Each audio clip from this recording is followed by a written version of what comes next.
Okay, so that takes us, we've already seen that. So we're now out of the 1840s. And let me just say, after the war with Mexico, the infantry officers were unanimous in their condemnation of their sword, and the fact that it was, as you can see, it was meant for the thrust only, not for the slash. It was probably a little bit too long, and it didn't hold up very well. So there were letters back and forth to the Ordnance Department saying, we need something better than what we have. And in fact, there were letters to the Ordnance Department saying, and I could almost quote it, I quoted in my book, that typically the infantry officer's sword was laid up in the field. In other words, they left them in the tent. They didn't even take them out of the battlefield with them.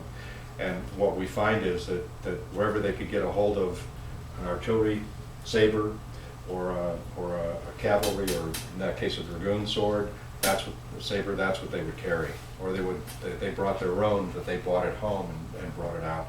So they wanted something new.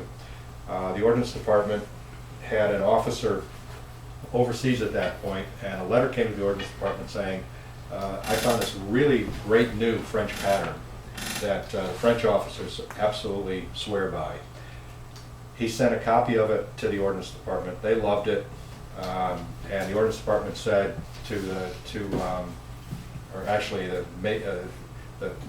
the secretary said to the Ordnance guys, basically design this sword for our guys, and the only thing he suggested was that maybe we put something more appropriate in the guard for officers of the general staff and mounted officers. So they ended up with well, first of all, let me go here. They ended up putting a U.S. in the guard for the officers of staff and field, and for the foot officers, they didn't do anything in the guard.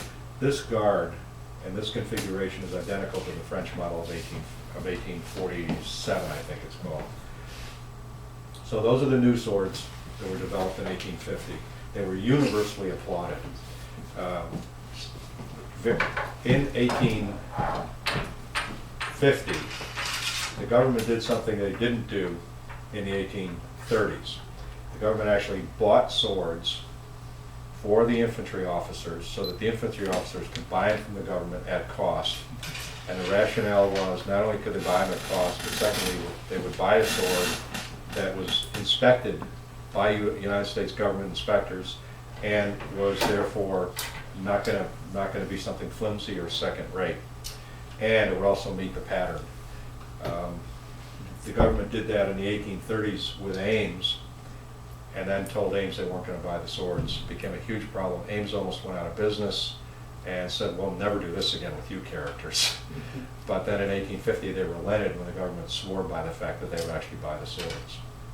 So they did buy them. Very popular sword, basically unchanged until 1872 when a new model came out, but heavily used during the Civil War. Probably the most common of all the Civil War swords is the foot sword. Came in two different styles. You can see the leather scabbard. That's the way 99% of them are. Occasionally you find a metal scabbard. And the reason for that is that they got rid of all the specialist swords. The engineers didn't have their own sword anymore. They had to use this one. Medical staff, cavalry, and artillery officers, well, medical and cavalry were the only two that had their own pattern at this point. Engineers were required to use this one. Mounted artillery officers and foot artillery officers were required to use this sword. So instead of having this nice saber with a metal scabbard, artillery officers, light artillery officers, now were required to carry this thing with the leather scabbard. You can see the drag in the bottom of that thing right there. It's only held onto that leather with probably 2 rivets, and you go on campaign with this thing and it rains and you're in the mud, etc., that scabbard drag is going to be off the sword. And who knows how the rest of it is, because the mounts here are attached the same way, and it's probably in pieces after maybe 6 months in the field. So artillery officers and mounted officers that weren't allowed to carry this sword, because that was only for probably majors and above, decided that they wanted something different. What ended up happening was Ames and other companies made some of these swords with a metal scabbard. They're hard to find, but when you find them, that's basically a mounted officer's sword of a lieutenant or a captain. He was probably either a courier for the staff, or he was a mounted artilleryman. So those are hard to find swords and really pretty neat. Okay, then we go to the model. That's the model of 1850. Then we'll go to the model of 1860. Two swords were designed in 1860. There were light cavalry, and John's going to share an example of an officer's light cavalry saber. Model of 1860. John's unfortunately doesn't fit the pattern 100% because the model of 1860, here's an example of the enlisted one. Leather grip, wire bound, scabbard was fairly light, but the blade itself was rounded back. It's not flat back. And I think there's one in the museum right downstairs too. Yeah, it's mine. If you want to look at it. Next to my saddle, my boots, my carbine, their coat. But you can see that this sword is probably the most common, call it a sword generically, most common saber you find at all the shows. And it's probably the most sought after too. But that first book, the blue book, there are 50 different makers in there, and almost all of them made a model of 1860. Not all of them, but quite a few of them. So it's a very collectible saber. A lot of American makers, even some of the Europeans, made the model of 1860. But what they really did was they made a diminutive 40, and that's what that is, diminutive 40. Because if you compare that to this big 40 over here, you'll see that there's a significant difference. This one was made by Clauber. Yeah. About 1860. So the Europeans, thinking they were making a model of 1860, were really making a smaller model of 1840. See, the blade is bigger, longer, hilt is heavier, all that stuff. Careful. So in any case, here's some examples. The one down here, that's an American maker. It's a sour beer. This is an Ames. This one here is a sour beer. That's a sour beer of an 1840 style. And I think this is an Ames. Oh, what this one is kind of interesting. It's out of my collection, and it's probably one of the ones purchased by the Confederacy in 1860. In 1860, the state of Virginia had a contract with Ames for 1,100 sabers. And there were letters back and forth to the Ordnance Department explaining what they wanted and how they wanted them marked. So I think we have a pretty good idea of what they were. So if you find an 1860 dated Ames saber, take a close look at it. Because if it's got the right kind of markings, it probably went south and would have been used in Black Horse Cavalry during the Civil War. Okay, here's an example of an Ames Cav Officer saber. And you can see how fancy some of the scabbards got and the blades. And here's a real fancy sour beer. That's mother of pearl inlays in it. There's an overall view of it. Okay, then the other model of 1860, right there by Chris, Vanna Chris. Okay, everybody calls this a staff and field. It's not a staff and field. Please stop saying that. The model of 1860 staff sword. The staff and field was still being made. Here's the staff and field right here. Okay? This sword in 1850 was also carried by staff officers. Well, if you were a staff officer and most of your job meant sitting at a desk and writing orders for people, you don't want to be slopping around with this big saber right there, because that's what it was actually called, not a sword, a saber. That would be this, right here. You can see the difference. Carrying that thing around, and it weighs a lot compared to that.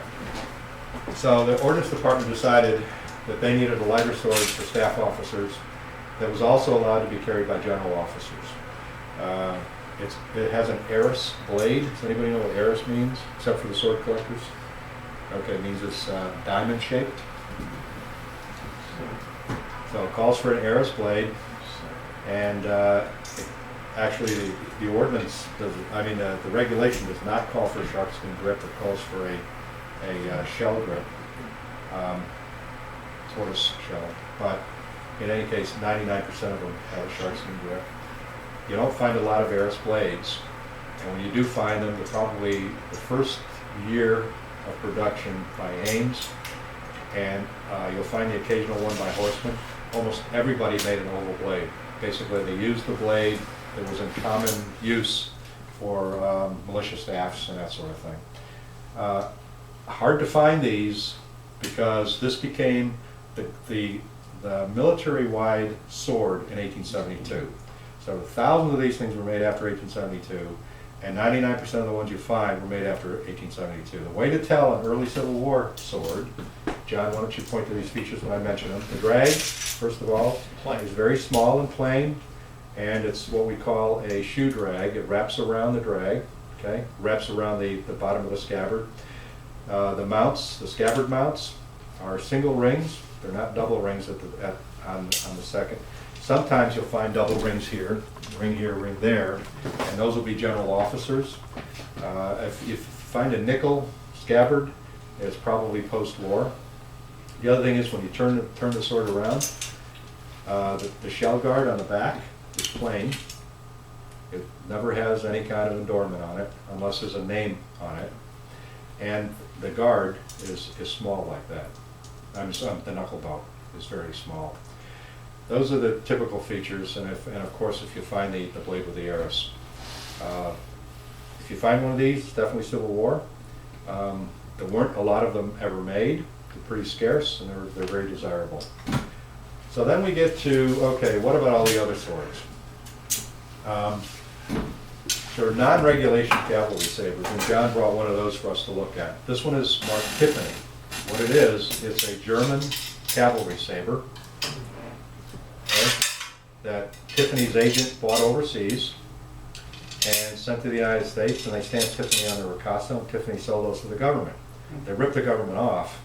I think these things were going like for $4, $3 or $4, and an Ames high grade at that point was probably $8. They were probably buying these for $1.50. Government bought enough of them to realize this was not a good deal and stopped buying them. That's one example. You got another one over there? Yeah, I would just mention that Tiffany imported two types of this. One was like the 1840 dragoon saber, except it was in iron. And the other one was patterned after a British dragoon saber with the distinctive ears on and a back strap. Okay, so that was an example of a non-regulation. That would be this one. And then we have other non-regulation examples that officers carried. And here's an example of an officer's carried. This is a British Rifles pattern, infantry officer's sword. And this particular sword would have been carried by anywhere from a cavalry officer to an infantry officer in the United States service during the Civil War. It would not have been used in pre-Civil War period. And they were made in England, and they were made in Germany, and they were made in Austria, and we imported them from all of those places. They're fairly common. It's hard to find them in good condition because these were generally heavily used. You can see steel scabbard. I mean, this was a true tool used during the Civil War. Now this one the blade was made by Walsheim, a German maker, blade maker, even though it is a British patterned sword. And the British patterned sword that's comparable to this would be substituted for a hunting horn and a crown. So all they did was they substituted the eagle in US for the hunting horn and crown. I have one of these in my collection where they haven't even bothered changing the hunting horn and crown, but it has a United States marked blade and an eagle on it. Right. So they're cool swords. They're fairly inexpensive. If you want one Civil War sword, you want for an officer, you don't want to spend a lot of money on one of these. This one's kind of interesting down here. You can see the Feather Eagle. It's a French pattern sword that it was basically a French dragoon sword, pretty scarce. It's in the Charlotte Hartley and Graham catalog. That's why I stuck it in there. Okay, here's more examples. The one John just showed was this one. Here's another example with a brass backstrap on the grip. Here's one that's a French pattern. Actually, it's a French infantry and marine. It's a friend of mine that I was corresponding with when I was writing the second book, trying to get exactly what patterns these things were. he said they were pattern fantasy. What that was a fantasy pattern in France. They would marry up the Marine pattern with the infantry pattern, and they came up with something, and that's pretty much what this is. But you can see there's a U.S. shield right there. So if you see this, it could have been French, but if you see that the American shield there, well, then it definitely was American, even if the blade isn't marked American, or with U.S. or something like that. And sometimes it won't be. Here's another British pattern. Okay, now we get to swords that date from the 1830s and go all the way through the 1860s. And these swords were non-regulation American Army swords because they were carried by militia officers. Every state had a requirement to have militia, and many communities had militia. And the state regulations for the particular militia units allowed them to use either the federal pattern or design their own. So you can see there's a large variety of different patterns. They tended to be straight bladed, made for the thrust, but fancy, probably never made for any to be carried in the field. And John has an example of one of these here. Yeah, this is an Ames manufactured cruciform blade, and all of this stuff, if you look at John's book, you'll see it's interchangeable. So you could custom make your own sword by substituting grip, pommel, guard, and Scabbards, all that stuff. just depended on how much you wanted to spend, either for yourself or for the officer you wanted to present this to. This was presented to a militia officer from the Washington Braves, a company-sized militia organization in 1851. They're very pretty swords, and in fact, when Ames was asked what kind of sword that a particular unit should use to present to their colonel, who was a hero in Mexico, he said, I prefer, and then he talked about the straight-bladed, fancy-hilted, double-edged, and what he was talking about was militia swords of this type. And so you'll find a lot of these will be presented after the war with Mexico with jewels, sterling silver grips, or gold, real gold for pommel caps and chains and all the rest of that business. And the blade is almost identical to the 1832. And the way to tell the difference in dates is this style, like this, this style right here is early, I'm sorry, it's late. Wide blade, fancy knight's head, fancy guard. The really early ones are like this, have a skinny blade. They typically have a much smaller hilt. So you can see it's just mother of pearl here, and then the guard itself is very thin. The counter guard, or languette, however we want to call it, on the earlier ones tends to be wider, fatter, and fancier. But the early ones tend to be very light blades, light hilt. The later ones tend to be much heavier. So then we go to the really fancy presentation grade stuff, and I could talk for hours about this, but the top three, and the one on the bottom left, that's all Tiffany. This is a Tiffany cannon hilt. There's 3 of those known. A friend of mine, Mike Simmons, owns that one. This one used to be in the Dick Johnson collection, and it's sold at Julia for $140,000. It's also a Tiffany. This one is a Mexican War presentation, ball and black. It's still available if you want to buy it. It's in Dick's collection. And this here is the garden blade for this cannon hilt. Tiffany made beautiful stuff. They always use somebody else's blades. So in a Tiffany, you'll either find a clubbered blade, a Collins blade. I've even seen a Roby blade. And did I mention? I did mention clubbered. So somebody else's blade is usually in a Tiffany sword. They though made all the rest of the parts. They cast the hilt, they made the grips, they made the scabbards. They just didn't make the blade. The blade was a technical part of it that they didn't need. So anyway, that's it. Thank you very much. Presentation.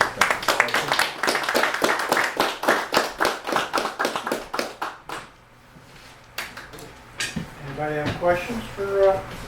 Yeah, don't ask me to go back to the slide. I just wanted to. Was Ames the primary supplier for the U.S. government as far as swords?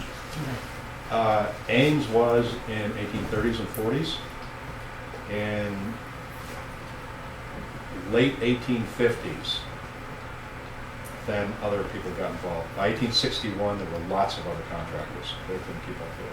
In fact, Ames, early on in the first year of the war, Ames got caught. What they did was they went to Germany. They couldn't keep up with their contract. They bought some sabers in Germany. They brought them to the United States and sold them to the Ordnance Department. The Ordnance Department didn't realize initially that they weren't made by Ames. Once they did find out they were made by Ames, they went ballistic. I've got about 3 pages in one of my books talking about the letters that went back and forth. Long and short of it was, the government said, you better get out of the business of importing these things, because the government felt ripped off. Ames was selling them the swords for the same price they were getting for theirs, which was $8. And in fact, it was probably costing them $1.50 to buy the sword. And they should have been selling them to the government for $3. So that was the end of Ames importing anything. But we'll find, for instance, John's example here of this militia staff. I've seen early examples, and I've got one in my book, that if this one is attached. If you unscrew the top and lift off the grip and look underneath, it has a Charlotte-Leroux maker. It's a French armory. So if that's the case, Ames definitely didn't make that blade. But when you look at the blade, there's a dry needle inscription, Ames Manufacturing Company.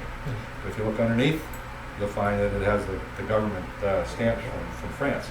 So even in the 1850s, I think Ames was buying some stuff overseas and tinkering with, making them here. Those are really hard to find like that. I almost got one once, but it just goes to show you that, if you can make a buck, they were making a buck. The model 1833 Dragoon saber, you said the United States Dragoons, marked ones, and the Texas Dragoons. They're pretty comparable as far as scarcity. No. Massachusetts was one of the, I think I forgot to mention, Massachusetts was one of the states that bought 33 Dragoons. So you'll find some marked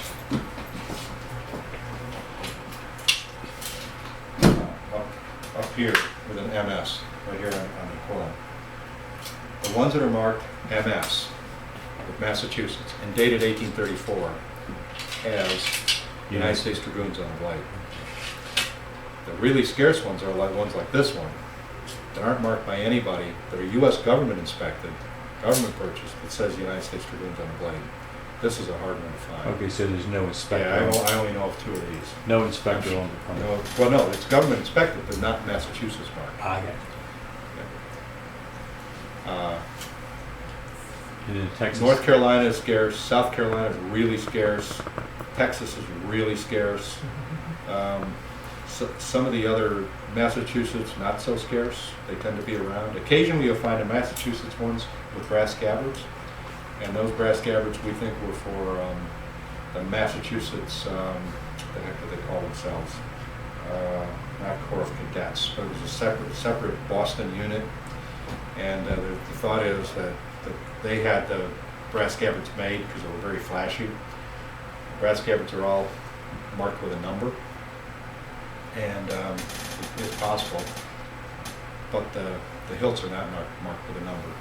So I don't know what that means. We're still trying to figure out what it Ancient means. Honorable Artillery Company? No, that's Philadelphia. But, so anyway, we don't know some of this stuff, but they're scarce. The brass ones are nice to have because they're cool. All right, answer all your questions, and you're welcome to take a look at the books. As I say, there's 1,000 pages between the 2 of them, and there are almost 5,000 photographs. What you got here was, a fire hose. All right, that concludes our meeting. I do want to remind you, if you want to come over to the Model Soldier Show in Annandale, if you need directions, let me know. I'd love to have you come over and sit with us for a little bit. And we'll see you again at the next function. Thank you. Nice job, guys. I'm gonna quit my day job. You guys did a great job. Hey, Yeah, short period of time. Yeah, I think Foxy does have that. They do a job. Oh, my gosh. In Boston? Wow. Something to death, so I can't remember.